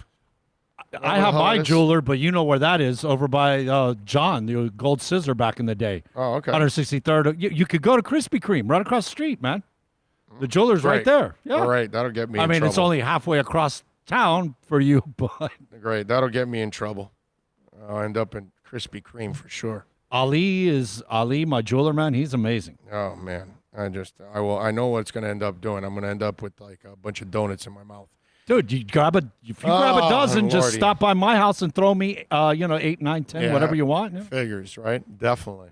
No doubt about that. All right, 786-322-1105. If you want to get in on the accidentlawfirm.com text line, you can also reach out to us on Twitter.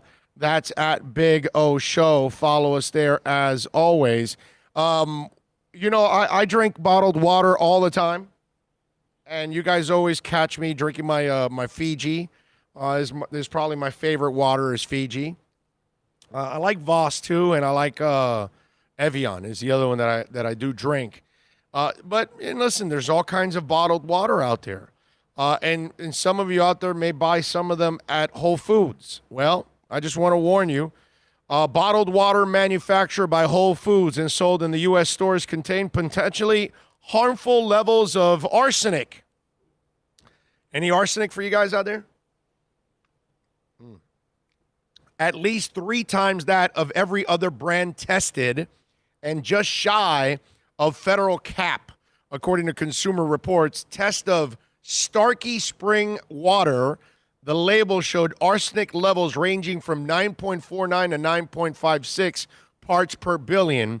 The nonprofit consumer advocacy group, the federal threshold is 10 parts per billion. Consumer Reports said that of the 45 brands tested from February to May, Starkey was the only one with arsenic levels that exceeded 3 parts per billion. In an email statement, Whole Foods said the company's highest priority is to provide customers with safe, high-quality, and refreshing spring water. Beyond the required annual testing by U.S. Food and Drug Administration certified lab, we have accredited a third-party lab testing every production run of water before it's sold, the statement said. These products meet all FDA requirements and are fully compliant with FDA standards for heavy metals. Starkey Spring Water is also carried by Amazon, though it's listed currently as unavailable on the e-commerce site on Wednesday morning. Whole Foods is a unit of Amazon, whose founder, Jeff Bezos, it owns the Washington Post. It's still being sold by Whole Foods at $1.99 for a pint bottle, according to its product label. Starkey Spring Water originates from Starkey Hot Springs in Idaho, in deep down good, 11,000 years old. I guess it's not that good. So, it's Starkey arsenic water. So enjoy the arsenic water from Starkey, or get some Fiji. It's done pretty good for me right now. Oh, some people will tell you water is water, and I will tell you, no, it's not. I'm sorry, but I taste the difference. I just do. I don't know. I can't explain it. You give me a Dasani, and I'll tell you that doesn't taste anything like Fiji. I'm just saying. I don't know what it is, but there are certain waters that I would not touch with a 10-foot pole. And I just mentioned one of them. Dasani's right in that wheelhouse. Yeah, Dasani. When they said it's Fort Lauderdale water that's run through a purifier, it's like, what? Yeah, I know. No. We're not doing that. But we are doing this. Shandell Richardson from SI. We're doing that next. We are a team. It's a buyer's market at Toyota of Hollywood. Over 1,500 Toyotas on the ground, and truckloads just keep on coming. Now pay up to 50% less. 2020 Camry, not $29,000, $17,775. 2020 Corolla, not $22,000, $13,775. Buy a new 2020 Toyota with 0 down and 0% financing, or we'll make your payments till 2021 at Toyota of Hollywood, the #1 volume Toyota dealer on 441 between Hollywood Boulevard and Sheridan Street. Are you tired of watching the same old travel videos on the internet? Well, then check out MikeNoGoZones.com, a travel documentary that's breaking barriers. I go to the places that the media tells you to fear, where no one else dares to go. Baltimore, Opelika, South Side of Chicago, and more. Go to MikeNoGoZones.com. No one expects to get into a crash, but I expect you to go to accidentlawfirm.com if you do. Make sure when hiring a driver, you go through a rideshare app so that you can be covered by the insurance, which can be up to $1 million whether you're a passenger or a driver. In other words, don't try to save a few bucks by paying cash instead of going through the app. I'm attorney Bobby Nunez from Nunez Law in Miami, and we're here to help you through the process. Go to accidentlawfirm.com for a free consultation from me, Bobby Nunez. That's accidentlawfirm.com. America's safest and best-selling compact luxury SUV is at Acura of Pembroke Pines, and this is how we do it. RDX, $339 a month at Acura of Pembroke Pines, the #1 volume Acura dealer.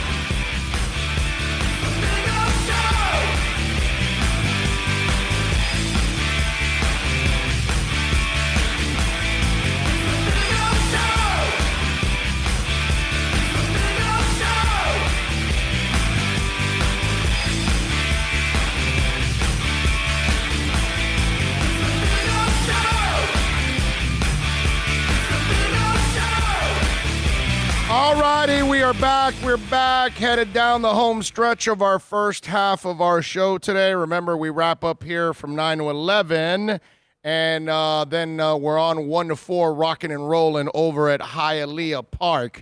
Full day today, which is a beautiful thing. Shandell Richardson does an excellent job, as always, covering the Heat for many years. You could follow him, by the way, like I and so many others do, at Shandell Rich. You can catch his work at InsideTheHeat.com, part of Sports Illustrated. Shandell, good morning, my man. How you doing? You COVID-free? I'm good morning to you, first of all, and I'm doing fine. And yes, I am COVID-free, knock on wood. Everything's been fine during the quarantine for me. But I've just been kind of playing it safe, you know. I don't want to get anybody sick or get sick myself.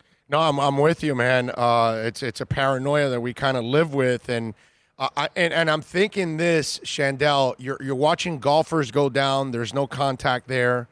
I just saw Josina Anderson's report that like the NFL still doesn't have even a COVID-19 testing protocol in place, which to me sounds crazy that you're not ready for it at this point with less than 5 weeks from training camp. I start to look around like the MLS. I love it, and I root for it, and I think it's going to be great inside the bubble. But once they're outside the bubble, I worry about it. I don't think college football is going to happen at all because there's no way you control 100 penises on each campus. I am sorry. It is impossible. Think about it. When you're 19, 20 with that, you're invincible, and you're doing all kinds of crazy stuff at that age. I don't think college football happens. I think you're covering what may be the only sport that has figured it out, also has the luxury, because football, you really can't bubble them. But I think the NBA might be the one that's positioned to actually finish their season and we'll be able to watch it. I fear almost everybody else because either their protocols aren't really properly prepared or set up. It just seems like the sport you're covering, they get it, dude. They get it. They have the best chance out of all of them. Yeah, I totally agree with you. I think Adam Silver really jumped on this plan. I mean, once the NBA season shut down back on March 11, I think they began right away trying to get things in place. And I think the bubble is a great idea. I mean, from a journalist standpoint, it isn't because we're not going to be allowed up there. But that's fine with me. I mean, they've already set up Zoom calls that we can do to get player access and everything like that. And I think the biggest part about the NBA is that the crowd size is kind of more manageable as well. I mean, you got football stadiums with 70,000, 80,000 people, whereas I mean, even most NBA arenas would only house 20,000 fans. And I just think they came with it, and they've had the best plan of all the leagues. And this could, I agree with you 100%. I think the NBA is probably going to be the only league that's going to be able to manage this. And it's a shame because the college football, I mean, those schools are going to lose a lot of money if it happens if it doesn't have a season this year. Oh yeah, no, I think they're going to. I mean, think about it. How do you control this, Shandell? If you're allowing people to come and go, it's going to be near impossible if people are going to be talking to their friends and family members because you can't control them either, in the process. And then on top of all of that, you're then going to practice all day with somebody and it's collision and sweat and spit all over the place. Hell, this whole thing has realized how gross we are. Right? Because, right? You think about it, you're in an arena, everybody's screaming. Now you realize about all that spit that's in the air. I go to thousands of concerts, bro. All that spit is in the air. We're now realizing that, hell, we should be wearing masks all the damn time when we're in public. So you're all for just shutting down everybody and just kind of living in like the boy in the plastic bubble. Was that a movie? Was it? Yeah. John Travolta. Yeah, that was one of my favorite movies. After school special. Yeah, that's right. Yeah.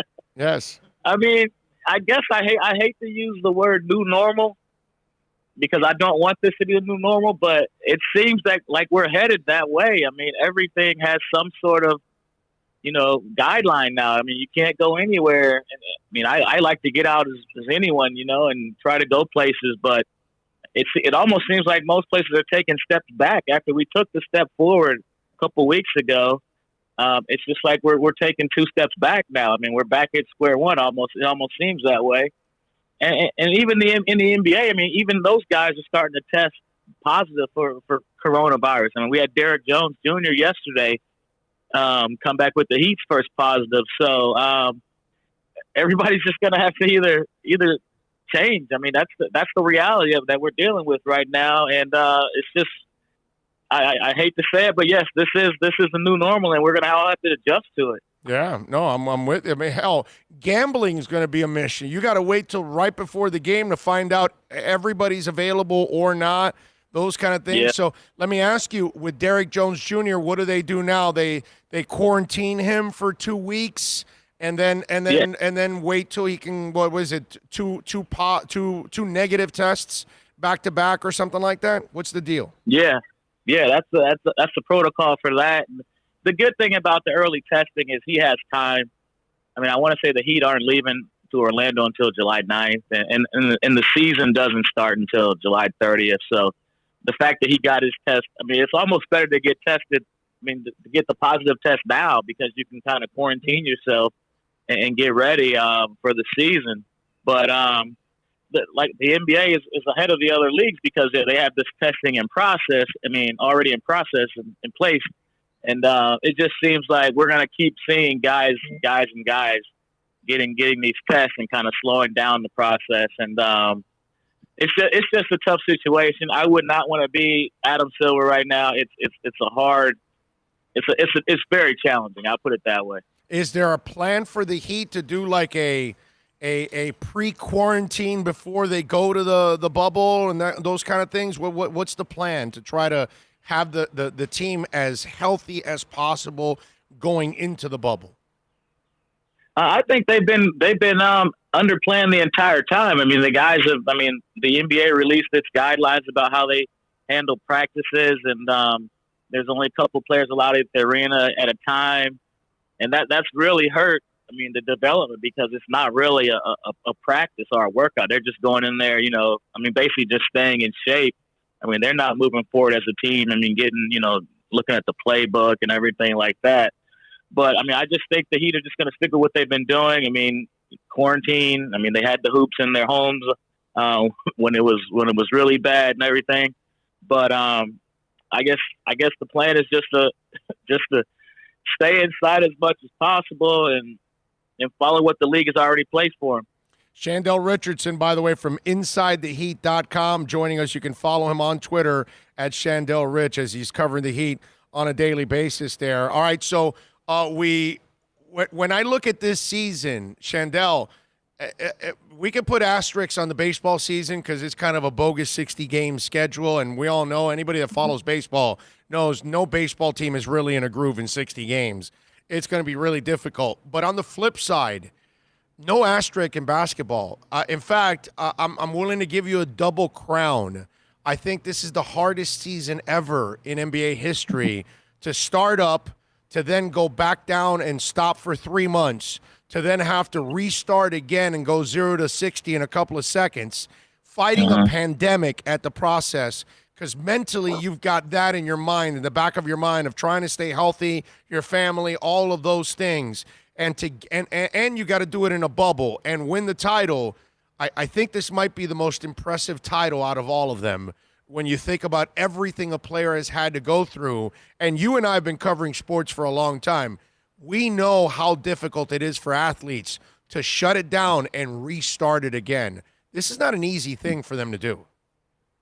No, not at all. I think you hit it on the head when you said it's all mental. That's going to be the toughest challenge right there. You got your mind on other things than just basketball. And Bam Adebayo, he's a great example of all this. Him and those guys got the extra insurance policies. They're thinking about how their health is going to be affected by having a 2, 3, 4 month layoff, and then coming back out there going 0 to 60, like you said. So I think that's the biggest challenge. You hear the term game shape all the time when a player comes back from injury, but when you haven't been able to do anything for 3 or 4 months, that's going to be tough. And they're going to have their training camp when they go up to Orlando. But I just don't know if that's going to be enough. You got to be in top. You're going to play 8 regular season games, and then boom, you're in the playoffs, and that's just going to be. I don't even know if we're going to see what type of quality of basketball we're going to see when those guys get back out there, just because the break has been so long. Chandell, will they have like a mini strip club inside the bubble? What are these guys going to do for entertainment, bro? They can't bring is the IG model coming over with Tyler Hero? What have you heard from these guys? What is going to be their They can't play cards the entire time, bro. So what's the entertainment inside the bubble? I don't know about the strip club or anything like that. I'm sure the NBA players will find a way to find entertainment. One of the things I found interesting was how EA Sports is going to deliver Madden copies to all the NBA personnel up there. And a lot of these guys are big gamers anyway. They can just hang out in each other's rooms, play video games. I don't know about the older guys, but I know all the younger guys are on the controllers all the time. Derek Jones Jr. is one of them. Myers Leonard plays video games all the time. But as far as nightlife, I just don't know how that's gonna go. How that's gonna go over, just because you're putting the risk, and basically if you let those guys out at night, you're setting yourself up for failure. Just because you're gonna take those 2 steps back again if guys keep testing positive. So it's just a tough situation, and again, I wouldn't want to be in it. I wouldn't want to be in charge of it. But they'll find a way to get their people in there. I guess there's some sort of including the guidelines. Some certain friends and family are allowed to accompany the players there, but they're stuck there for a while as well. So you're saying UD brings his Tecmo Bowl and Atari and stuff like that? Is he's bringing the throwback stuff? Is that what's going on? Pretty much. I've never heard UD talk about video games much. He's more of just a music guy, and he loves watching old football games. He's a big Dolphins and Hurricanes fan, as you know. Yes. That's all. You know, when I did the beat, I would walk in there, And with UD, that's all. I rarely talked basketball. Because he knew I was always on the Dolphins beat and always talking Dolphins on the air. So he was like, "Hey man, what do you think about the Dolphins?" And it was always Dolphins. Him and Eddie Jones. Eddie Jones was the other one that loved to talk football, dude. He loves the Dolphins. I mean, monster fan. Yeah, I don't think I've ever talked basketball with Udonis, to be honest. And I've covered the team since 2010. And he'll strike up a conversation about a UM game that I never even watched, but we'll talk about it just because he's such a diehard fan. I mean, he went to Florida, but it's just so weird that he has this allegiance to the Hurricanes. And the Dolphins. I mean, but that's all. I mean, I remember him and Dwayne Wade. They bet on the Dolphins-Bears game a couple of years ago, and they must have talked about that for a couple of weeks after. I mean, it was amazing how they just kept going on and on and on about it. So Shandell Richardson, of course, from Sports Illustrated, InsideTheHeat.com. Make sure you check it out and follow Shandell on Twitter at ShandellRich. What have you noticed from the guys on social media? Obviously, we got to thank Tyler because he has obviously found himself a very special lady there. Obviously, that one is he scored big there. That's a deep three that he hit on that one. What's the other stuff that we've seen from players on social media since you're all over it most of the time in that world? Well, one of the things I've been really impressed about the Heat in particular is the way they've really paid attention to kind of what's going on outside of basketball. I mean, guys like Udonis, Myers Leonard, Duncan Robinson, they've really talked about, I mean, what the serious issues in our country right now with the whole George Floyd incident and everything like that. And even the Heat as an organization, they've tackled it as better, I mean, as well as any team I can think of. I mean, they're on it every day, and they just kind of they want to get their stance out on the social justice issues. Dwayne Wade, he's been huge. I mean, he's almost every day kind of just so we don't forget. And I think that's been one of the things I've really enjoyed about their social media. I mean, I love to watch their workout videos. I love Tyler Herro's videos with his girlfriend, and but I think that the Heat have really scored a home run with their social justice charge push during all this.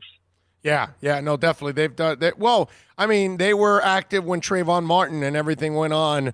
The Heat organization has never been one that has gotten in the way of any of that. They are usually in the forefront with their players in supporting them. They've usually embraced all of that because they understand. Hey, a lot of the people in the front office can relate to what's going on with the players. Exactly. Yeah, that's something Pat Riley is really. They've been out in front on that, and I forgot about the Trayvon Martin thing. That kind of kicked it off for me because when they did that, that was very special, and no other team did it. And, Nope. and at the time, the Heat were the it team, and so it really hit home for a lot of people and got that out there. And I think that's what it's all about. I mean, yes, basketball is the focus, but I'm all for teams when they want to speak about real life. I mean, just because they play basketball, I mean, they shouldn't limit themselves to that. I mean, I'm all for players and coaches and upper management speaking their mind on these real issues. Yeah, and you mentioned the Heat was the only team doing that with Trayvon Martin. You know, you think about what's going on here with everything with social injustice, and you saw how progressive the Heat were dating back to the Trayvon Martin thing.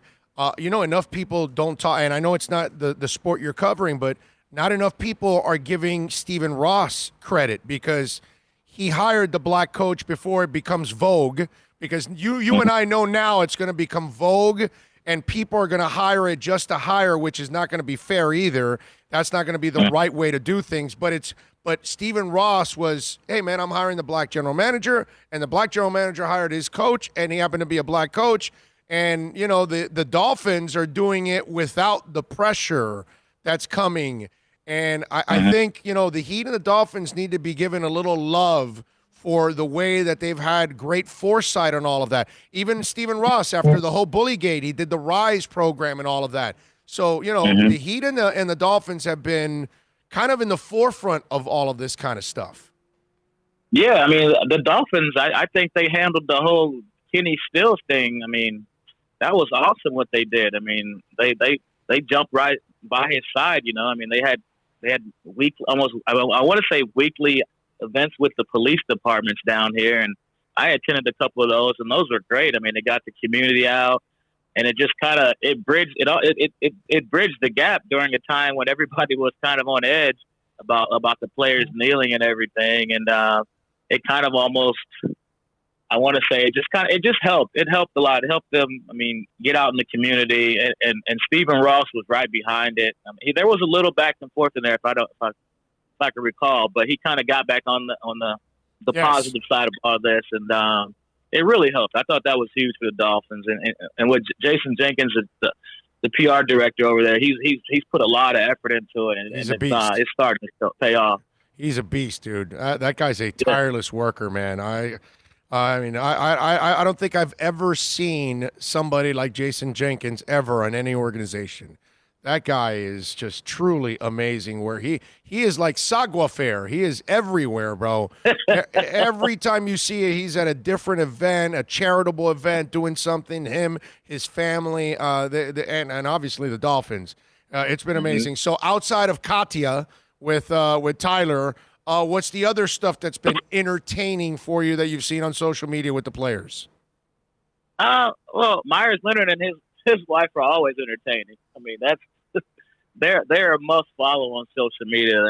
They're so fun, and they're just loving life, and they're an entertainment channel by themselves. I mean, really? if you follow them, I mean, they're what most couples strive to be, and I talked to Myers about it several times, and his main thing is, this isn't an act. This is just who we are, and I think that's 100% true. They're just very nice, humble people, and they're a couple that I hit the social media, and they're the first ones I look at in the morning, just to kind of see what they're up to.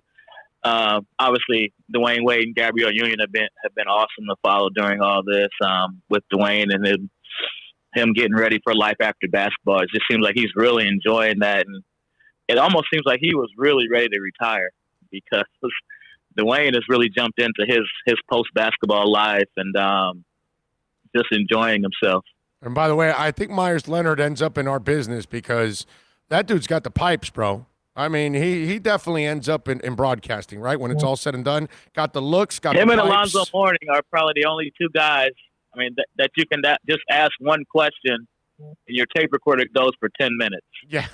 Yes. That's what it is. I mean, if you got Myers Leonard for a 30-minute interview, you really only get 3 questions, and his answers are very insightful. So I could totally see him joining the radio life after he finishes playing. Oh yeah, no doubt. Although Myers Leonard will be a motor mouth, where a Zoe will have a couple of those pregnant pauses that will kind of freak you out. You know what I'm saying? So that's the other thing. He'll but yes, he can talk. There's no doubt about that when it comes to Zoe. He'll definitely fill it up.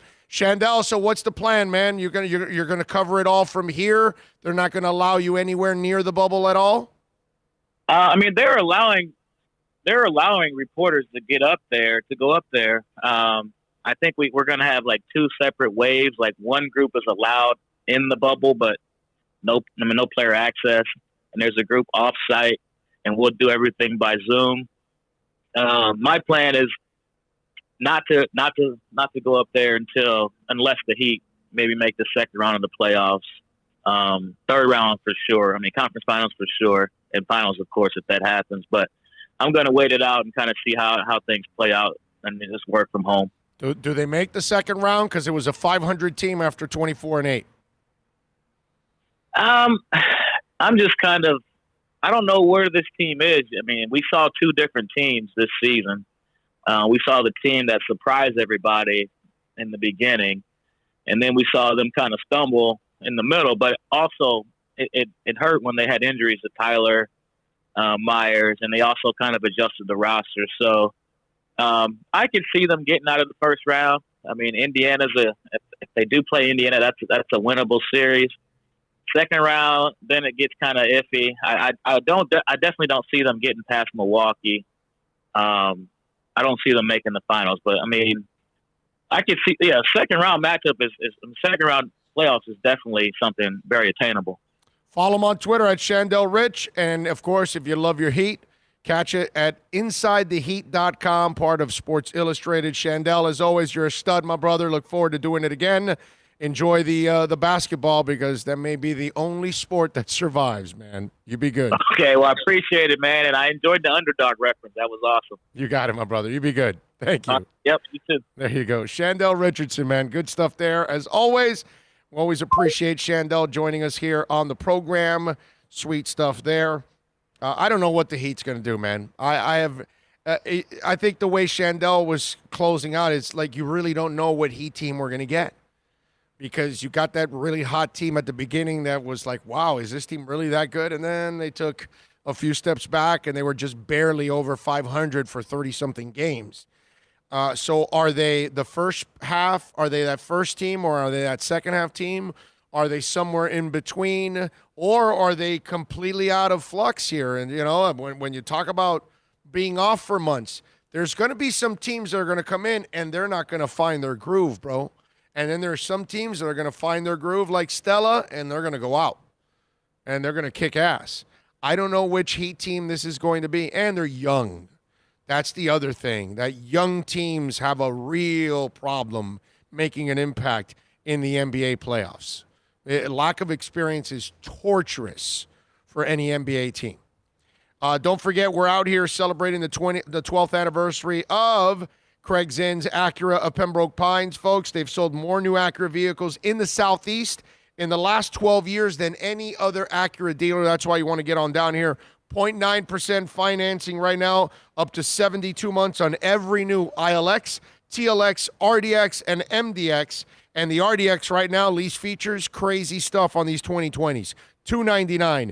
The MDX, $319. ILX, $199. The TLX, $199. Only $29.99 do it signing, plus tax tag and registration. And if you're a military veteran, if you're a first responder, $1,000 off, baby.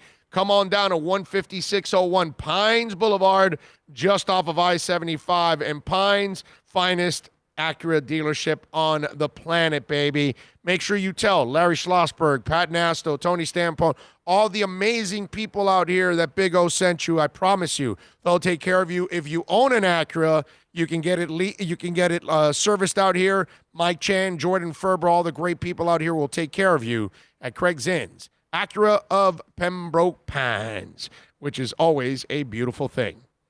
Love it. All right. Clee says, damn it, forgot you started at 9 with a split show. It's all good. We'll be back at 1. We'll be back at 1, ready to rock and roll. Relax. For you got 3 hours. You got a couple hours in between. I mean, Orlando gets a break. Me, I'm hectic and going nuts. You could do the podcast, man. And listen, we got what? I mean, I got 2 hours of breakdown. Get over there, set up, get us on. Easy. 1:30, Jenna Lane is now going to join us from ESPN to talk a little Bucks, a little Brady at 1:30. At 2 o'clock, Amin Elhassan will join us from ESPN to talk a little a little basketball. So we'll get into the NBA with Amin Elhassan.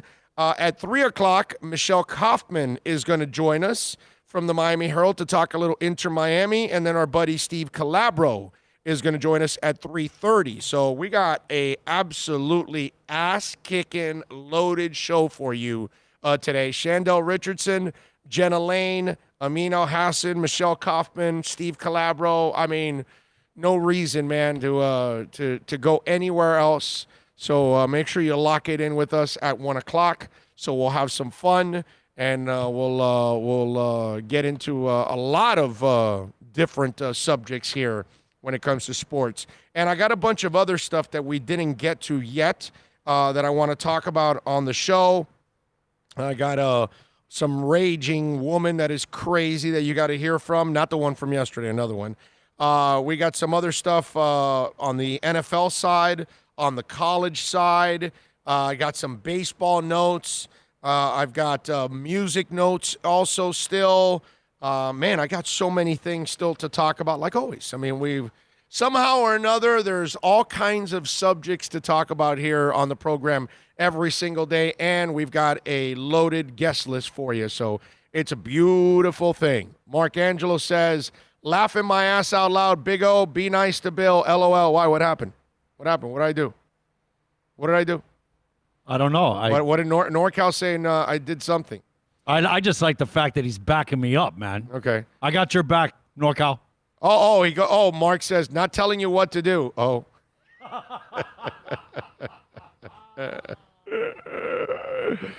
You guys are Good luck awesome. today, bro. You guys are awesome. Yes, good luck today, man.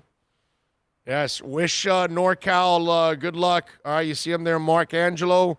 Make sure you wish him good luck. He's going under the knife today.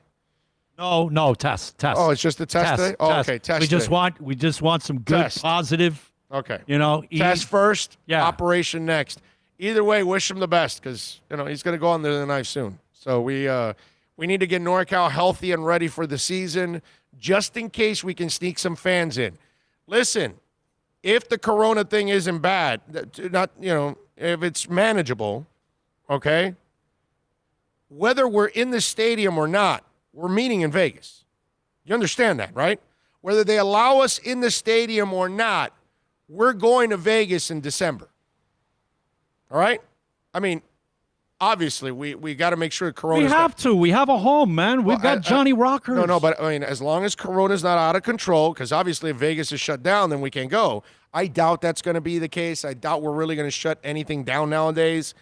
We have to learn how to live with this thing so we can kind of curb it. But again, it's up to people being responsible. And you know what? The one saving grace is the idiots that are irresponsible are getting sick. And maybe that teaches them the lesson, and then they won't do it. And then they understand now, like, okay, we can be, get back to normal, but let's do it responsibly. All right, let's wrap it up. We'll see you at 1 o'clock live from Hialeah Park. Wait a minute.